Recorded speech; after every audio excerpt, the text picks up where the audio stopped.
Museum Pendidikan Belanda Museon di Den Haag, Sabtu 25 Oktober menjadi lokasi konferensi pemuda dan pelajar Indonesia PPI di luar negeri.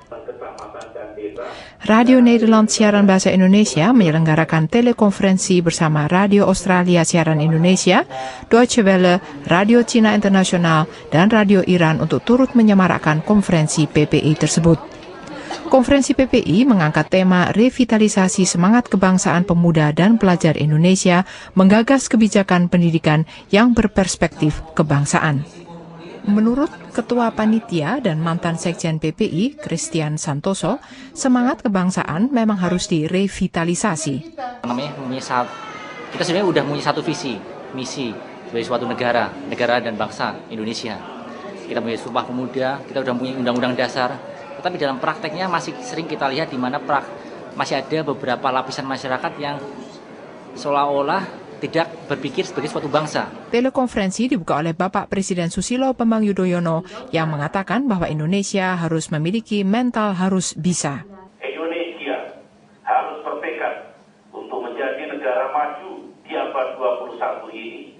Develop nation, develop country. Kalian semua adalah bagian dari proses menuju negara maju. Kalian semua pada saatnya nanti akan memimpin Indonesia di abad ke-21 ini.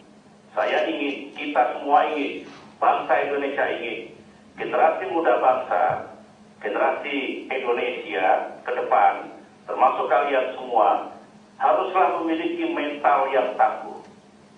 Mental harus bisa, can do spirit. Insya Allah, seberat apapun tantangan yang dihadapi, kalau kalian bermental harus bisa, can do spirit, selalu ada jalan, ada solusi untuk mengatasi masalah itu, ada jalan untuk menuju ke kemajuan. Setelah kata sambutan Presiden, mahasiswa dapat mengajukan 2 pertanyaan kepada Bapak Presiden. Salah satu pertanyaan berasal dari salah satu peserta di ruang konferensi dan menyangkut studi banding anggota-anggota DPR. Presiden menjawabnya sebagai berikut. Saya tahu ada program studi Bandung, studi banding, bukan Bandung ya, studi banding. Tapi itu pun dilihat apa manfaatnya, mengapa studi banding ke negara itu, apa di kita tidak ada dan sebagainya.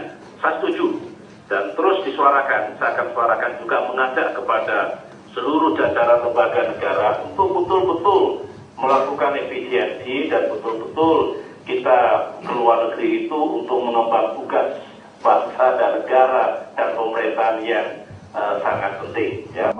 Pertanyaan kedua diajukan oleh anggota PPI yang bergabung dengan Deutsche Welle Siaran Indonesia di Jerman mengenai kemiskinan.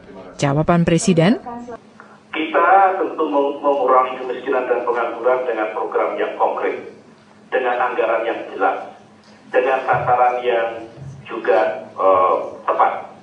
Itu kita jalankan.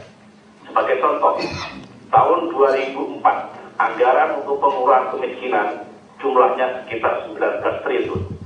Tahun 2005 kita naikkan 24 triliun, kenaikan yang sangat signifikan. Tahun 2006 hampir 2 kali lipat, kita naikkan 41 triliun. Tahun 2006 meningkat 51 triliun, 2007 58 dan sekarang 2009 lebih besar lagi.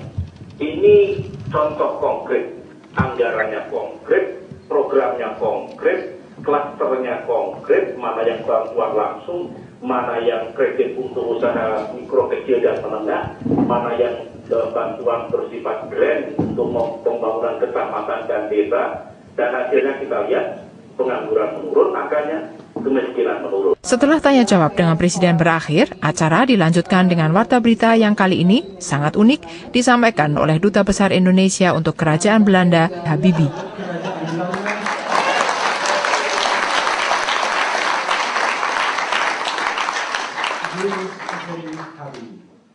KTT Asia, Eropa DGI. Para pemimpin Asia dan Eropa melalui sidang hari kedua dan sekaligus hari terakhir, KTT mereka... Konferensi PPI yang berlangsung selama 2 hari juga akan menghasilkan 3 buah rekomendasi. Pertama, rekomendasi yang berisi rangkuman saran tindak dari 5 topik yang dibahas oleh 5 kelompok kerja. Kedua, draft kertas kebijakan pembentukan Pusat Tesis Indonesia. Dan ketiga, rekomendasi masukan rancangan kebijakan kerjasama pendidikan.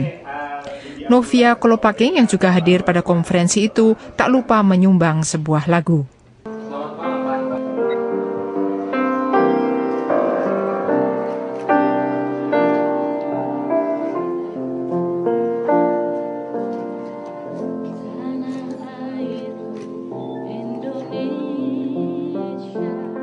Setelah diselesaikannya konferensi ini akan dibentuk panitia ad hoc yang bertugas mendirikan Lembaga Pusat Tesis Indonesia berikut perangkat hukumnya yang akan diprakarsai pembentukannya oleh KBRI untuk Kerajaan Belanda, serta akan ditindaklanjutinya rekomendasi masukan rancangan kebijakan kerjasama pendidikan dengan dibuatnya Memorandum of Understanding kerjasama pemberian beasiswa belajar antara pemerintah Indonesia diwakili oleh KBRI untuk Kerajaan Belanda dengan pemerintah Kerajaan Belanda sebagai penyedia dana beasiswa. Panitia konferensi berharap dengan semangat kebangsaan Gerakan Pelajar Indonesia di luar negeri yang telah berusia 100 tahun ini akan memberikan sumbangsih nyata bagi tanah air tercinta Indonesia.